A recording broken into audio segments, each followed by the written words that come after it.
A graça e paz da parte de Deus Pai e de nosso Senhor Jesus Cristo seja na sua vida. Bem, irmãos, tem um assunto aí que está bombando aí nas redes sociais, pediram para me dar minha opinião sobre os alienígenas, né? Sobre o arrebatamento alienígena, se isso é possível acontecer. E eu vim aqui dar minha resposta dentro da Bíblia. É claro que a gente precisa entender todo o contexto para que a gente chegue nesse entendimento. Não é simplesmente chegar e dizer que vai haver um arrebatamento alienígena. Primeiro é importante entender o que são alienígenas, né?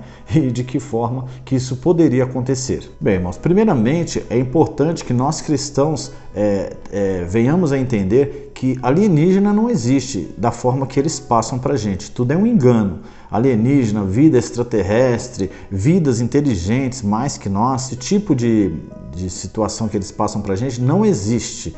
Tá? Existe demônios, espíritos malignos, anjos caídos, né? Porque a palavra diz que o próprio Satanás se faz passar por anjo de luz. Então existem entidades, potestades e principados da maldade nos ares que habitam nas regiões celestes. E esses seres, eles fazem sinais e prodígios pelo poder de Satanás, que a Bíblia também diz que, se possível, faz até fogo cair do céu à vista dos homens, para que, se possível, engane até os eleitos, né, de Cristo. Então é possível sim que esses demônios, né, pelo poder que Satanás dá a eles e por permissão de Deus, por estarmos chegando no tempo do fim, o poder deles aumenta e eles conseguem, é liberado que eles venham fazer mais sinais e prodígios para que a palavra se cumpra.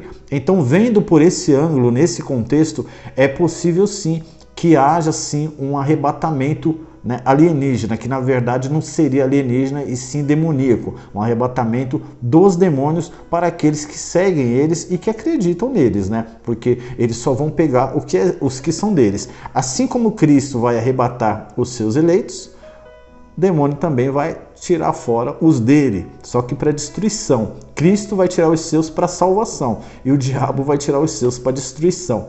Veja que Paulo ele diz: quando disserem que há paz e segurança, então virá repentina destruição e de modo algum escaparão. Quem é que Paulo está dizendo isso? A igreja? Não, o mundo. Por quê? Quem é que vai declarar paz, segurança e prosperidade? É o mundo, não é a igreja. A igreja, os verdadeiros adoradores, os eleitos de Cristo, esses estarão chorando, estarão sendo perseguidos. Então o mundo vai declarar a vitória sobre a igreja, sobre o corpo de Cristo. Vai dizer que há paz e prosperidade, quando na verdade não há. E vai ser nesse momento em que esses adoradores do anticristo, de Satanás, que tiverem a marca da besta, serão surpreendidos pelo próprio anticristo. E ele vai invocar essas legiões de demônios e com certeza vai sumir pessoas de todas as partes. Eu não sei como, se vai ser através de naves ou se vai ser por outro meio, mas vai sumir pessoas de todas as partes e não é o arrebatamento da igreja. Essas pessoas que vão sumir, elas são os que servem a Satanás, os que receberam a marca da besta. Então vejam bem, eu vou provar isso na Bíblia agora para vocês, tá bom? Vamos lá, eu vou separar um texto aqui para a gente ler, né? Tá em Mateus 24, a partir do verso 37, que diz assim: a vinda do Filho do Homem será como aquilo que aconteceu no tempo de Noé. Então aqui Cristo ele já começa a comparar a sua vinda, ele dá uma dica para a igreja, para os eleitos entenderem. Ele começa a comparar a sua vinda com os dias de Noé. E o que ele diz aqui? Pois antes do dilúvio, o povo comia e bebia e os homens e as mulheres casavam até o dia em que Noé entrou na barca. Aqui está falando barca, mas é arca. É que as traduções hoje em dia tá assim, né? Ainda bem que o contexto é o mesmo.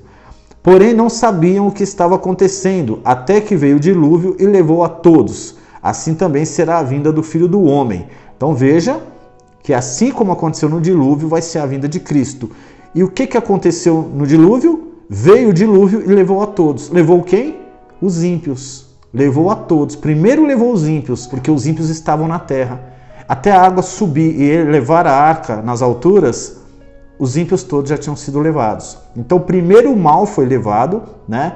E Noé foi livrado apenas. Ele não foi levado, ele foi com o dilúvio, mas ele sobreviveu, né? Ele não foi levado morto, ele foi levado vivo, continuou na terra e os ímpios foram levados e, né, só Deus sabe para onde foram, mas foram levados e destruídos primeiro, né? O joio foi tirado primeiro. Aí Jesus continua dizendo, comparando com o dilúvio ainda, né? Porém não sabiam o que estava acontecendo até que veio o dilúvio e levou a todos os ímpios, né? Assim também será a vinda do Filho do Homem, ou seja, será igual. Naquele dia 2 homens estarão trabalhando na fazenda, um será levado. Quem foi levado no caso do dilúvio? O ímpio, não foi? Então, um será levado e o outro deixado. Quem foi deixado? Noé. Noé ficou e foi depois, né? Mas salvo. E os ímpios foram primeiro, mas para perdição, foram mortos. 2 mulheres estarão no moinho moendo trigo, uma será levada e a outra deixada. Quem será levada? A que serve a Satanás. Fiquem vigiando, pois vocês não sabem que dia vai chegar o seu Senhor. Então, irmãos, outra passagem que Jesus dá, que mostra que pode sim ter um arrebatamento, entre aspas, aí um sumiço, né, daqueles que servem a Satanás, daqueles que servem ao príncipe desse mundo e que negaram a verdade, que negaram a palavra de Deus e se entregaram à besta e ao seu sistema e à sua marca, está aqui. Quer ver? Eu vou procurar para vocês aqui. Ela está aqui em Mateus 13, capítulo 13, do verso 24, vou resumindo aqui, onde Jesus diz assim: Jesus contou uma outra parábola e ele disse ao povo: o reino do céu é como um homem que semeou sementes boas nas suas terras. Então aqui ele já começa a comparar, né? A semeadora. Certa noite, quando todos estavam dormindo, veio um inimigo, semeou no meio do trigo, que o trigo aqui representa os cristãos, né? Os verdadeiros adoradores, os eleitos. E o inimigo veio e semeou no meio do trigo uma erva ruim, chamada joio, e depois foi embora. Esse joio ele é tanto os maus cristãos, aqueles que servem ao diabo, como também doutrinas diabólicas, ensinamentos de demônios, ensinamentos que blasfemam, que profanam a palavra de Deus, que distorcem o evangelho. Tudo isso é joio. Tudo que é ruim no meio do que é verdade e santo é joio, é considerado joio. Não só pessoas, tá, irmãos? Mas geralmente se enquadra a pessoas, né? O joio e o trigo é a parte boa da igreja, que são os eleitos, e esses são o trigo, e o joio é a parte ruim, aqueles que não hão de herdar a salvação. Aí, seguindo aqui, questionaram ao Senhor, e eles perguntaram: o Senhor quer que a gente arranque o joio? E aí não, ele respondeu: porque quando vocês forem tirar o joio, poderão arrancar também o trigo. Então tinha que deixar os dois crescer junto. Quando fala joio crescer junto com o trigo, não é dentro de templos religiosos, é no mundo. O campo aqui representa o mundo, não é templos. Jesus nunca está se referindo a templos religiosos. E aí ele responde: deixem o trigo e o joio crescerem juntos até o tempo da colheita, que é o fim dos tempos, que é o fim do mundo, né? Então eu direi aos trabalhadores que vão fazer a colheita, que são os anjos. Trabalhadores aqui que vão colher, que é o arrebatamento, são os anjos. Agora vejam aqui o detalhe, né? Pouco antes da vinda do Senhor, olha o que vai acontecer. Olha o que ele diz: arranquem primeiro o joio e amarrem em feixes para ser queimado. O que é arrancar? Arrancar é ser tirado. Isso sim é ser tirado da terra ou para um outro lugar, ou até mesmo para a morte. É ser arrancado, é ser tirado. Então aqui Jesus ele manda arrancar, o Senhor, né? Ele manda arrancar primeiro o joio e amarrar em feixes para ser queimado, ou seja, ser lançado no lago de fogo. Então ele diz: arranquem primeiro o joio e amarrem em feixes para ser queimado. Esses são os ímpios, os filhos do maligno, aqueles que negaram a verdade de Cristo, que hoje estão debochando, mas que nesses dias serão primeiro arrancados da terra. Esses que estão comparando esse ser levado e o outro será deixado, achando que é arrebatamento e querendo ser levado primeiro, tome cuidado, porque esses levados serão o joio. Então aqui o Senhor, mais uma vez, ele comparou o dilúvio, né, que os ímpios foram levados primeiro pelo dilúvio, com a vinda dele. E agora ele está comparando aqui o joio e o trigo, né? E ele diz: arranquem primeiro o joio e amarrem em feixes para ser queimado. Depois colham o trigo e ponham no meu celeiro. Tá vendo? Então depois que o joio for tirado, é que o trigo será arrebatado, que é os cristãos, os verdadeiros eleitos, os adoradores de Cristo em espírito e em verdade. Agora aqui, irmãos, veja só, a partir do verso 37, o Senhor Jesus ele explica aos seus discípulos melhor essa parábola, para vocês verem que se trata realmente do fim do mundo, da vinda dele, do arrebatamento, né, e da separação entre o joio e o trigo. Olha só o que Cristo diz. Jesus respondeu: quem semeia as sementes boas é o Filho do Homem. O terreno é o mundo. Lembra que eu falei que o campo, algumas traduções falam campo, outras terreno, né? Mas ele se refere ao mundo. O terreno é o mundo. As sementes boas são as pessoas que pertencem ao reino de Deus. São as pessoas que estão no mundo, mas as pessoas boas que pertencem a Deus. E o joio, as que pertencem ao maligno, ao diabo, né? Para ser mais claro. O inimigo que semeia o joio é o próprio diabo, está falando aqui na palavra, né? O inimigo que semeia o joio é o próprio diabo. A colheita é o fim dos tempos, em algumas traduções fala o fim do mundo. E os que fazem a colheita são os anjos. Tá vendo? Então é o arrebatamento. É aqui que Cristo está se referindo ao arrebatamento. Porém, antes do trigo ser colhido, quem vai ser primeiro? O joio. Então, irmãos, a gente tem que ler a Bíblia no contexto para a gente não ser ensinado errado, não ser enganado. Então, irmãos, quem vai ser colhido primeiro é o joio e não o trigo. Quem vai ser arrebatado, mas para a morte, para o inferno primeiro, será o joio e não o trigo. Então não queira ser arrebatado antes, não queira subir primeiro que você pode ir para o lugar errado. Tá bom, irmãos? E ser arrebatado por seres e entidades erradas. E aí Jesus continua dizendo aqui, o Filho do Homem mandará os seus anjos e eles ajuntarão e tirarão do seu reino. Veja que o reino de Deus é a própria terra, porque isso é aqui na terra que vai acontecer. O Filho do Homem mandará os seus anjos e eles ajuntarão e tirarão do seu reino todos os que fazem com que os outros pequem e também todos os que praticam o mal. Quer dizer, o joio será tirado primeiro. Tudo que não presta será arrancado primeiro. Depois os anjos jogarão essas pessoas na fornalha de fogo, onde vão chorar e ranger os dentes de desespero. É o lago de fogo. Então o povo de Deus, aí vem, o povo de Deus, brilhará como o sol no reino de seu Pai. Se vocês têm ouvidos para ouvir, então ouça. Veja, irmãos, reino de Deus, aqui nesse contexto é a terra. Olha de novo. O Filho do Homem mandará os seus anjos e eles ajuntarão e tirarão do seu reino todos os que fazem com que os outros pequem. No céu não tem ninguém assim. Então, se o reino fosse lá no céu, né? Se esse reino que está se referindo aqui fosse no céu, né? Não teria ninguém lá que peque, faça ninguém pecar. Né? Então está se referindo à terra. Ó. O Filho do Homem mandará os seus anjos e eles ajuntarão e tirarão do seu reino todos os que fazem com que os outros pequem e também todos os que praticam o mal. Então é aqui na terra, certo? É bom entender também que a terra é um reino e não um planeta, tá, irmãos? Para desfazer aí mentira de milhares de anos aí que a ciência vem pregando pra gente, que a Terra é um planeta. Não, a Terra não é um planeta, a Bíblia não chama a Terra de planeta.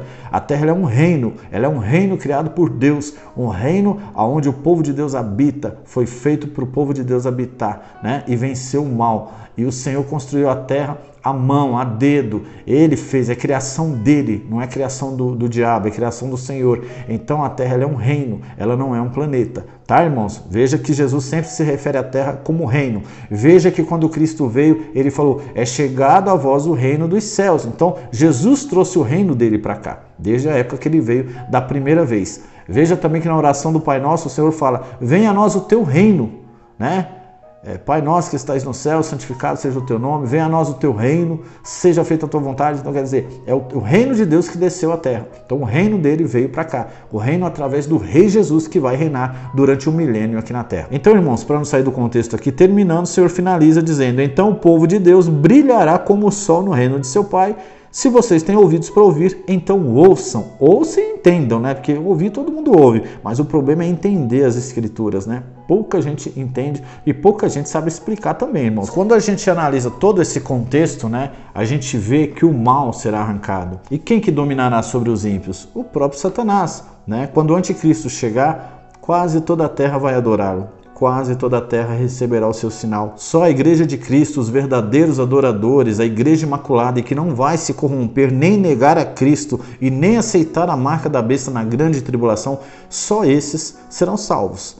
Por isso que o Senhor disse, aquele que perseverar até o fim será salvo. A perseguição vai ser grande, mas Deus ele vai dar poder. Deus ele vai dar poder, virtude e coragem ao seu povo na terra, aqueles que o adoram em espírito e em verdade. Infelizmente, os que não aceitam a verdade agora vão se perder junto com o anticristo e o falso profeta. Por quê? Paulo está dizendo lá em 2 Tessalonicenses que Deus enviará a operação do erro para que muitos que não creram na verdade comecem a crer na mentira. Por quê? Porque eles não estão querendo receber o amor da verdade para se salvarem.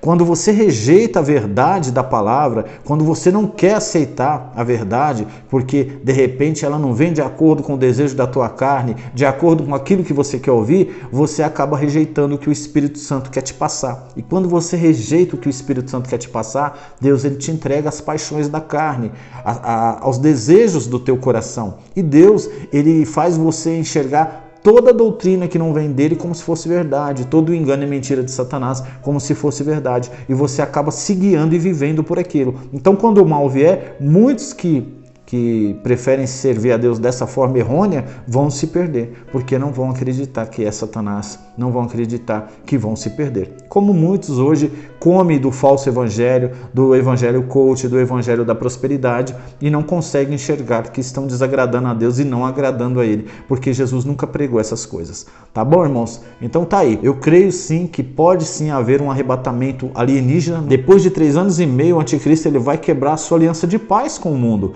Então essas pessoas que servem a ele não vai ter colher de chá. Se você pensa, eu vou servir o anticristo, então, mesmo eu estando do lado dele, ele vai me proteger. Ele não vai conseguir nem se proteger ele mesmo contra a ira de Deus. Ninguém escapa da ira de Deus, nem o inferno, nem o diabo. Ele não vai poder se proteger nem a ele mesmo. E outra, a palavra diz que o diabo veio para matar, roubar e destruir. Ele não tem dó de ninguém. Você pode servir a ele, adorar, você pode fazer o que for para ele. Ele não vai ter dó da tua alma. Ele não tem misericórdia nele. Ele é enganador, ele mente. Então ele vai ser o primeiro a destruir os que são dele. E Deus vai permitir que isso aconteça porque essas pessoas negaram a verdade, não quiseram o amor da verdade para se salvarem. Então Deus os entregará ao erro, né? As paixões da própria carne. E esse é o preço. O salário do pecado é a morte. Tá bom, irmãos? Então é possível sim que haja esse arrebatamento alienígena, que ao meu ver é demoníaco e não alienígena, mas assim o povo prefere chamar, então vamos chamar assim também. É possível sim que haja esse arrebatamento pré-tribulação, mas que seja alienígena e não o arrebatamento de Cristo, porque não é esse arrebatamento de Cristo que a Bíblia prega. Tá bom, irmãos? Então devemos entender os contextos para a gente não fugir da verdade e não sermos enganados, tá bom? Que Deus abençoe a sua vida. Eu peço a você que ainda não é inscrito nesse canal, inscreva-se aqui nesse canal. Aqui eu vou trazer tudo que é verdade para vocês dentro da palavra. Vou estar esmiuçando dentro da palavra todo o engano que foi falado até hoje para você, tudo aquilo que os templos têm ensinado errado, ou que você tem aprendido errado, né? O Senhor vai estar trazendo a luz das Escrituras aqui e você vai estar tendo os seus olhos abertos. Então eu peço que você ajude aqui o canal, compartilhe esse vídeo. Eu troquei de canal faz um tempinho, esse canal ele é novo, mas ele está prometendo, ele está crescendo bastante, e com o teu apoio, com a tua ajuda, com o teu compartilhamento, com certeza a verdade vai alcançar mais vidas, esse canal vai crescer e com certeza, assim como você está sendo alcançado hoje por essas verdades, outras almas também serão e o nome de Deus será glorificado. Tá bom, meus irmãos? Então eu peço que você se inscreva aqui no canal, ative o sininho em todas as notificações, compartilhe o conteúdo aqui, e para aqueles que apoiam o canal, o meu agradecimento, né, as minhas orações também para todos vocês. E eu peço a você que também desejar apoiar esse canal, independente do valor, com aquilo que Deus colocar no seu coração, o Pix e a conta estão passando aqui abaixo do vídeo e também estão na descrição. Que Deus abençoe a sua vida, a sua família, e até o próximo vídeo.